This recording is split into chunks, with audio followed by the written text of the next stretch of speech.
Hi, Phil. Hi, everybody at SYNOD. So I'm in a new role. I'm in effectively 3 weeks into a new role, which has got the grand title of Director of Population Health. And my remit is part of a new NHS organisation. We've just been reorganised again. My remit covers Lancashire and South Cumbria. So I'm dealing with a very large area and a relatively large population.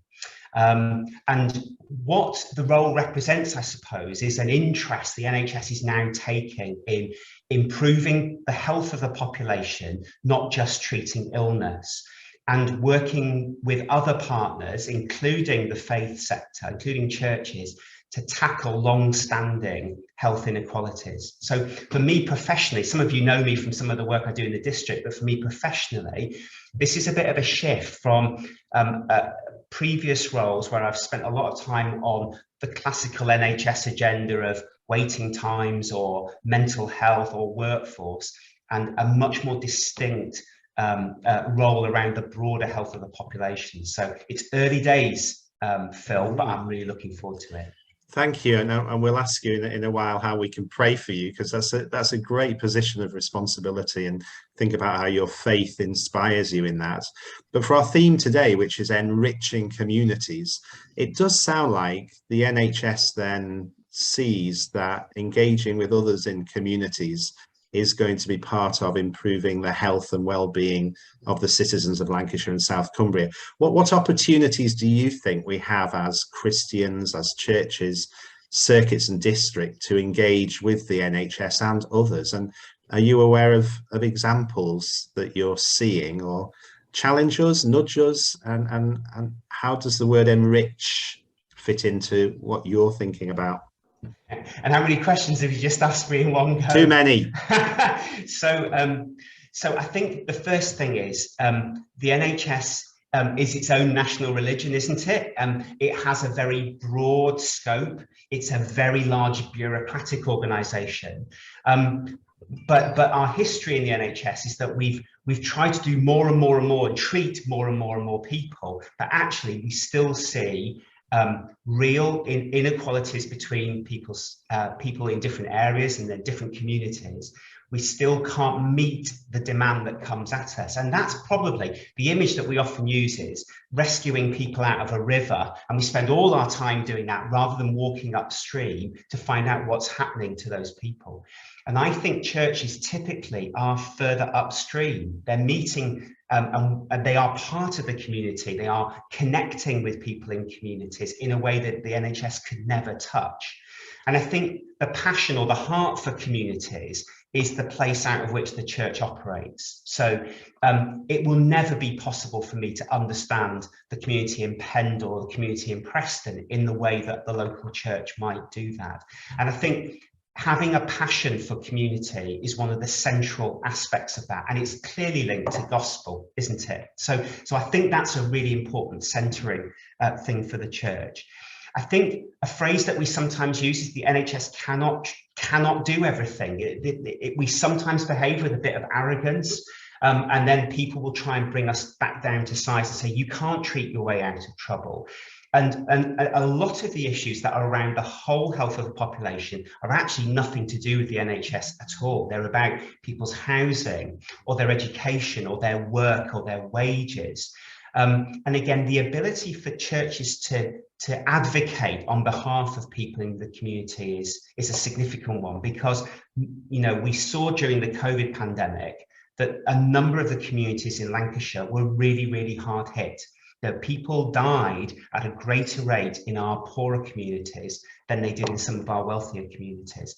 And that is an issue of social justice. It's a multi-generational issue. It's not going to be fixed in the next couple of years.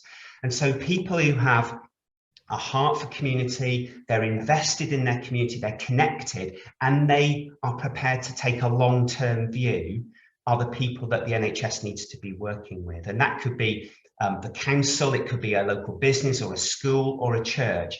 And part of my role, I think, is helping the NHS to work competently with those organisations. I don't think, and I'll say it because there'll be some smiles perhaps in SYNOD, we're not the easiest organisation to work with. And so there's a little bit of humility coming into something like this and recognizing we can't solve all the problems, nor does it actually help if we try. Yeah. Do you think there are key people, Andrew, that a local church, if we wanted to begin and have no existing relationship with the local health authorities, where might we make our first good contacts? Yeah, so I mean, maybe just answering one of your earlier questions about where have I heard or where am I seeing? So it's still quite early days, but Keith Borwick, who may be with you today from Garstang, he's opened up a bit of a dialogue with NHS colleagues on behalf of the North Lancs circuit, and that's because the folks in Garstang are thinking about a different model of church, and Keith wanted to reach out to people with an estates or a property background in the NHS, so the opportunity to, you know, invite the NHS or invite other organisations to use church premises, and then also to connect with people who are perhaps leading their local general practice, because so much of the work that people might see in communities might well start with their community general practice or the local community services. So that might be an angle to start, and just to see whether there's an appetite for that. Clearly, we've got lots of links through chaplaincies into hospitals or into universities. That opens up further fields, Phil, that can be used. And again, I suppose an obvious point, this does come down to relationships and connection. So if you don't know people, then again, then just trying to find out who might you go to is a really good question. And, you know, we need to be thinking about how we reach out to church leaders, but the GP or the hospital chief executive, those are people who have a responsibility to connect if people go to them in good faith with an offer to have a conversation. Brilliant. And then I think local councillors as well. So using our local government routes, local councillors, you know, heavily invested in their constituencies. They know all sorts of people. They're another great group of people to connect with, and many of you will be doing that already, I'm sure. Thank you. Thank you. So you would agree that this is a prime time to be having these conversations, and the opportunities to enrich communities in partnership are there to be taken. Absolutely. And again, being really honest, and you'll understand why I'm saying it, we've seen COVID, and now we're seeing a cost of living crisis really hitting communities and hitting a large number of people in our communities. We need to make sure we're able to take some action which stops things getting worse in places across Lancashire before we might actually agree some things where we start to make things better. So I think the notion of, you know, enrichment is an interesting one, isn't it? Because we've lived through a generation that's been very materialistic. It's invited to think about the things that we have or can buy or whatever. But actually, we're not seeing that that's fair. It's not just some of the time. And I think the church clearly has a role to be a bit more prophetic than that, and also a bit more hopeful than that in helping. And that, again, some people need their basic needs met, and that's not been happening, as well as being encouraged to think more broadly than just the materialistic. So I definitely think enrichment is a good theme. It fits with transforming lives and communities in every sense. Thank you. You're fresh into this new role, Andrew, and we would believe that you're there as part of your discipleship and part of your service of God. How might we pray for you in these early weeks? So I think that as well, Phil, and I think it's a great opportunity for me personally and professionally and spiritually as well. It won't surprise you to know that this is a very political space to be in. Party political, I guess, inevitably, and I can't favour one party political view. I have to be an impartial public servant.